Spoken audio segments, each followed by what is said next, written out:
ಎಲ್ಲರಿಗೂ ನಮಸ್ಕಾರ. ಐಶು ರೆಸಿಪ್ಸ್ಗೆ ಸ್ವಾಗತ. ಇವತ್ತಿನ ವಿಡಿಯೋದಲ್ಲಿ ಸಿಹಿ ಗೆಣಸು ಸಬ್ಬಕ್ಕಿ ಪಾಯಸನ ಯಾವ ರೀತಿ ಮಾಡೋದಂತ ತೋರಿಸ್ಕೊಡ್ತಾ ಇದ್ದೀನಿ. ನಾಲ್ಗೆಗೂ ಒಳ್ಳೆ ರುಚಿ ಸಿಗುತ್ತೆ, ಹಾಗೆ ದೇಹಕ್ಕೂ ಕೂಡ ತಂಪು, ಹಾಗೆ ಮಾಡೋದು ಕೂಡ ತುಂಬಾನೇ ಸುಲಭ. ಬನ್ನಿ ಮಾಡೋ ವಿಧಾನ ನೋಡೋಣ. ನಾನಿಲ್ಲಿ ಒಂದು 1/4 kg ಸಿಹಿ ಗೆಣಸನ್ನ ಸಿಪ್ಪೆ ತೆಗೆದು ತುರಿದು ಇಟ್ಕೊಂಡಿದ್ದೀನಿ. ಹಾಗೆ ಇಲ್ಲಿ 100 ಗ್ರಾಮ್ ಸಬ್ಬಕ್ಕಿನ ತಗೊಂಡು 1 ಟೈಮ್ ವಾಶ್ ಮಾಡಿ ನೀರಲ್ಲಿ ನೆನೆಯೋದಕ್ಕೆ ಬಿಡಿ. ಅದು ಚೆನ್ನಾಗಿ ಈ ಥರ ಉಬ್ಬಿ ಬರಬೇಕು.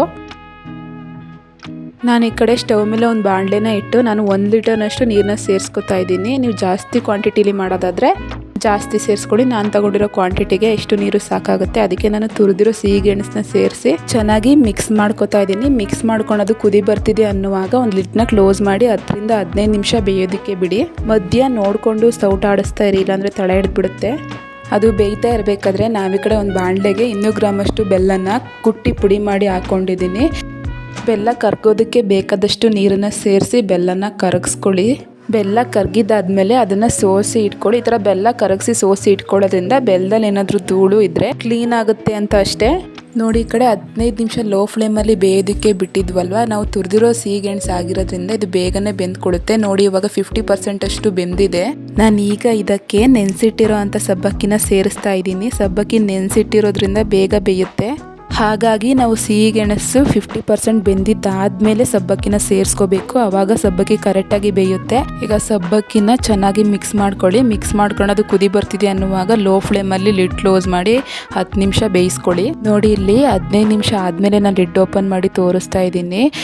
ಸಿಹಿ ಗೆಣಸು ಮತ್ತು ಸಬ್ಬಕ್ಕಿ ಎರಡೂ ಕೂಡ ಪರ್ಫೆಕ್ಟಾಗಿ ಬೆಂದಿದೆ.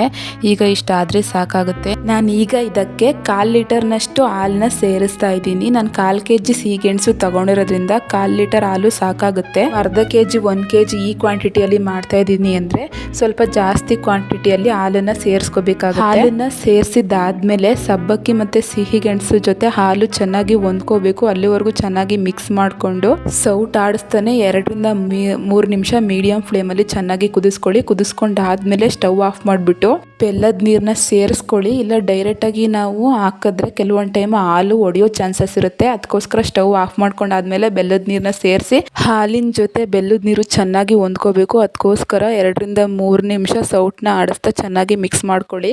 ಕೊನೆಗೆ 2 ರಿಂದ 3 ಟೇಬಲ್ ಸ್ಪೂನ್ ಅಷ್ಟು ತುಪ್ಪದಲ್ಲಿ ದ್ರಾಕ್ಷಿ ಗೋಡಂಬಿನ ಹುರಿದು ನಾನು ಈ ಪಾಯಸಕ್ಕೆ ಸೇರಿಸ್ತಾ ಇದ್ದೀನಿ. ಹಾಗೆ ಒಂದು ಅರ್ಧ ಟೇಬಲ್ ಸ್ಪೂನ್ ಅಷ್ಟು ಏಲಕ್ಕಿ ಪುಡಿನ ಸೇರಿಸ್ಕೊಳ್ಳಿ. ಒಂದು ಒಳ್ಳೆ ಫ್ಲೇವರ್ ಕೊಡುತ್ತೆ. ಇಷ್ಟ ಆದರೆ ಸಾಕು. ತುಂಬ ಸುಲಭವಾಗಿ ಆರೋಗ್ಯಕರವಾದ ಹಾಗೂ ರುಚಿಯಾದ ಸಿಹಿಗೆಣಸು ಮತ್ತು ಸಬ್ಬಕ್ಕಿ ಪಾಯಸ ಮನೆಯಲ್ಲಿನೇ ರೆಡಿ. ಈ ಪಾಯಸ ನಾಲಿಗೆಗೂ ರುಚಿ ಕೊಡುತ್ತೆ, ದೇಹಕ್ಕೂ ತಂಪು ನೀಡುತ್ತೆ, ಹಾಗೆ ಆರೋಗ್ಯಕ್ಕೂ ಕೂಡ ತುಂಬ ಒಳ್ಳೆಯದು. ಇದ್ರ ಬೆನಿಫಿಟ್ಸ್ನ ನಾನು ಡಿಸ್ಕ್ರಿಪ್ಷನಲ್ಲಿ ಹಾಕಿರ್ತೀನಿ, ಮಿಸ್ ಮಾಡದೆ ಚೆಕ್ ಮಾಡಿ. ವಿಡಿಯೋದಲ್ಲಿನೇ ಹೇಳ್ತಾ ಹೋದರೆ ವಿಡಿಯೋ ಲೆಂತಿ ಆಗುತ್ತೆ, ನಿಮಗೂ ಕೂಡ ಬೋರ್ ಆಗುತ್ತೆ ಅಂತ ಅಷ್ಟೇ. ರೆಸಿಪಿನ ಮನೇಲಿ ಟ್ರೈ ಮಾಡಿ ಹೇಗೆ ಬಂತು ಅಂತ ಕಮೆಂಟ್ ಮಾಡಿ. ನಿಮ್ದೊಂದು ಲೈಕು ಸಬ್ಸ್ಕ್ರೈಬಿಂದ ನನಗೆ ನೆಕ್ಸ್ಟ್ ಇನ್ನೂ ಜಾಸ್ತಿ ವೀಡಿಯೋಸ್ಗಳು ಮಾಡೋದಕ್ಕೆ ಮೋಟಿವೇಶನ್ ಸಿಗುತ್ತೆ. ಇದೇ ಥರದ ಈಸಿ ಆ್ಯಂಡ್ ಟೇಸ್ಟಿ ರೆಸಿಪಿ ಜೊತೆ ನೆಕ್ಸ್ಟ್ ವೀಡಿಯೋದಲ್ಲಿ ಸಿಗ್ತೀನಿ. ಅಲ್ಲಿವರೆಗೂ ಇದೇ ರೀತಿ ಸಪೋರ್ಟ್ ಮಾಡ್ತಾಯಿರಿ. ಲೈಕ್ ಆ್ಯಂಡ್ ಸಬ್ಸ್ಕ್ರೈಬ್ ಮಾಡೋದನ್ನು ಮರಿಬೇಡಿ. Thank you.